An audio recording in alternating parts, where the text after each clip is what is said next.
What's up, everybody? Silverstar here, and remember Genesis Impact? Remember that one deck that started off decent, then ended up becoming a top deck? Yeah, we're not talking about that one. Remember the other deck that started off mediocre, then ended up getting a few tops, and is getting even more support? Yeah, we're not talking about that one either. However, we will be talking about the forgotten middle child of the set, Magistus. Magistus has the potential to be great, but it feels incomplete as a deck. They have attributes to possibly do well and can go into multiple routes, but they don't have a solid game plan or really the cards to facilitate it as consistently as others. But let's do a quick refresh on the cards, starting with Endymion and Zora. Their first effects read the same. You can target one Magistus monster you control, equip it with one Magistus monster from your extra deck. More often than not, you will be equipping Artemis to search a Magistus monster from your deck, but there are other targets that we'll get to later. Endymion's second effect allows you to destroy a face-up spell you control, draw a card, and put a card from your hand to the bottom of the deck, giving you draw power and the ability to fix your hand. You can also destroy one of the Magistus monsters you equip to it to activate that effect. Zora allows you to special summon a level 4 spellcaster from your hand or grave with this effect is negated. This opens up the path for level 8 synchros or Hauki Fireback's plays to my unfortunate pleasure. Next are Crowley and Riliona. Their second effects are the same. You can banish this card from your graveyard, then target one Magistus monster you control. Equip it with one Magistus monster from your graveyard, except a level 4 monster. This allows you to use their effects again, proccing those like Zora, or allowing you to draw cards with Endymion. Crowley lets you special summon him by sending a face-up or in-hand spellcaster, and he can change his attribute. While the attribute change is cute, the more important effect is the special summon.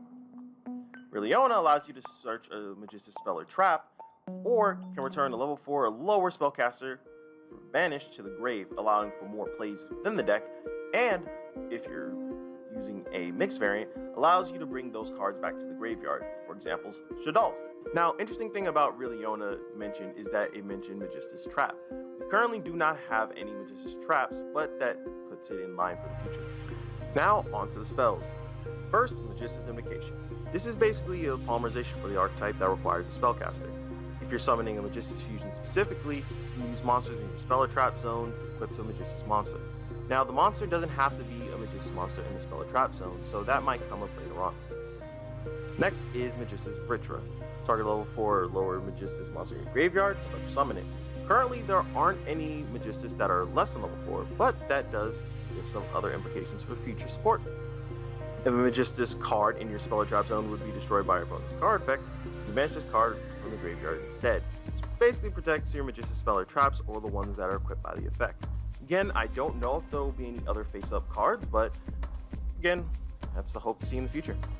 Magistus Theurgy. Target one Magistus monster you control, equip it with one Magistus monster except a level 4 monster. This is to use the extra deck monsters to equip to it. There aren't any good targets that I honestly think that this card will work for on your opponent's turn, but I could be wrong. If you have at least one Magistus Fusion, Synchro, Xyz, and Link monster in your graveyard, you can equip it with one non-Magistus Fusion, Synchro, Xyz, or Link monster from your extra deck. This effect is pretty situational. I don't think that it's the worst, it's just more, you'd rather just use what's within the deck anyway, and if there are other ways of doing it, this would definitely not be the most practical. Last but not least, here's Magistus.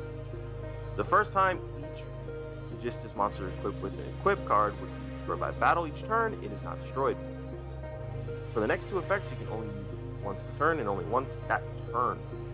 During your main phase, you can special summon one level 4 spellcaster from your hand, or you can send this face-up card to the graveyard, special summon as many number of Magistus monsters with different names from your hand.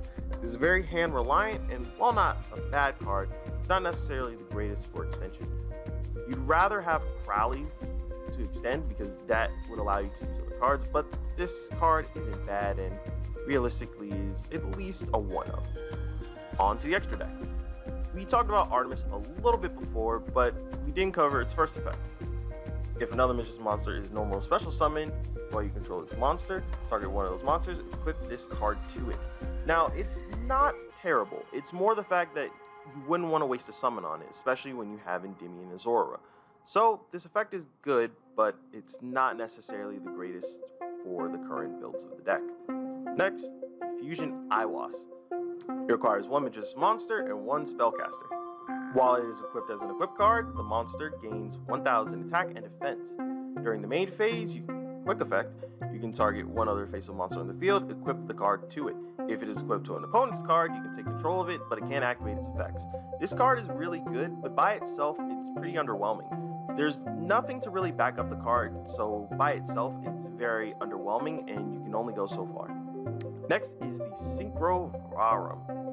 While this card is an equip card, the equipped monster cannot be destroyed by your opponent's spell or trap effects. This is really good for protection, and probably the only effect I can see with Theurgy, but I don't think it's worth playing Theurgy just to have that protection.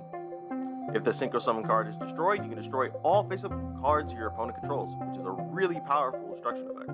At the start of the damage step, if the monster this card is equipped to battles an opponent's monster, you can just destroy the opponent's monster. This is very reminiscent of Shaddoll Construct's effect, but it's very, again, underwhelming for what it could do.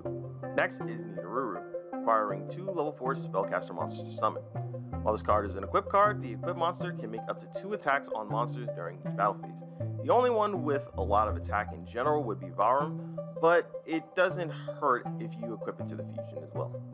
You can attach a material from the card, then target a level 4 or higher spellcaster monster in your graveyard, add to your hand.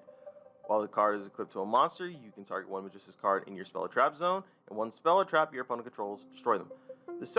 This effect I honestly think is a lot better, especially in conjunction with Endymion. So if this card ends up in the graveyard, or is equipped to another card, you can use it sparingly to destroy itself or another Magistus card you control, and destroy a monster you have. It's very good with Endymion in particular, because if you're able to destroy another spell or trap, you can also use Endymion's effect to draw again, and just fix your hand or get more advantage if possible. And that's it for the Magistus archetype so far. I think the deck can sadly be summed up as decent but underwhelming. They have pretty good effects, and effects that work in conjunction if you really start to practice with it, but unfortunately, compared to the top decks and even some of the rogue decks, it's very weak. And I think that can be fixed with proper support. There is an Xyz in the OCG that was recently released that allows you to tutor a Magistus from the deck to start, but it locks you into Magistus, and despite it being a pretty good effect, it needs a lot more to consistently have the deck, push forward or make a solid board. Now, with that being said, I have a build for the deck. Now, I think this build is decent so far, and I'm still making edits to it, but it still at least has a decent turn 1 board, which I'll show now.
Now, this board can be made in other ways, and there are probably a lot better ways of making it, but this seems to be the best combo I can currently come up with what we have. I know this is pretty underwhelming compared to other boards we have now, but I think with that and 3 other cards in hand, and possibly a better hand due to Endymion's effect, this is a decent way of going about it. So, thank you all for watching. I know it's different than usual, funny content we make, but I wanted to try and talk about this deck because I genuinely think that this deck has potential, but I don't see many people talking about it or even really trying to, innovate it. I will try. I don't know. Maybe it'll take a better player than me, but, I could be wrong. Leave, like, comment down. If you enjoyed the video, leave a like or comment. Any questions, queries, quotes that you can add to this or anything else, I appreciate it greatly. Thank you all for watching. So, Star from Ghost Corp, signing off.